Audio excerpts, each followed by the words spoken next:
this is just my guess, is imagine you're this big GRC platform. You probably get a ton of leads, right? Especially compliance is hot right now. Compliance is hot. They're bringing in a lot of leads.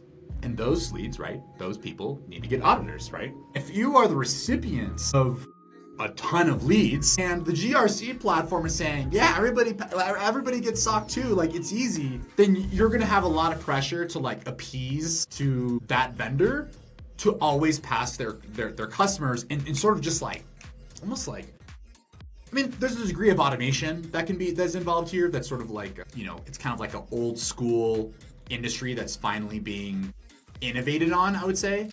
But at the same time, it's also putting a lot of pressure on a lot of these auditing firms that are like, oh my God, like I need to drive the price down. I need to outsource this. I need to like make this really fast because I used to be receiving, I don't know, let's call it like 10, 15 referrals a month for the last 15, 20 years from these kind of bigger firms. And now I'm receiving like 300 referrals a month and my auditing firm can't process all those. But I want to capture the revenue, right? Like I don't want to say no to it, and I want to make my GRC vendor like really happy so that they keep sending me stuff. And I feel like it creates this new problem that we were seeing. This is like the checklist mentality of just like, all right, let's get them through. Like, it's almost like factory farming for compliance, right? Of just like, we're just gonna stuff a bunch of chickens in here and we're not gonna give a shit about like how they live and everything. And that pressure is kind of like going to the customer as well, where they're saying, hey, I'm just trying to do the bare minimum to pass compliance. And we've noticed that a lot of this has to do with which auditing firm you use, right? Just in the past, I want to say like 2 months, I've talked to 3 different prospects that are SOC 2 today, okay? And they don't have an MDM. One of them doesn't even collect evidence. And I was like, how's that possible? And he's like, yeah, like we meet once a year. We have a 30-minute conversation. We catch up about family. And then he's like, all right.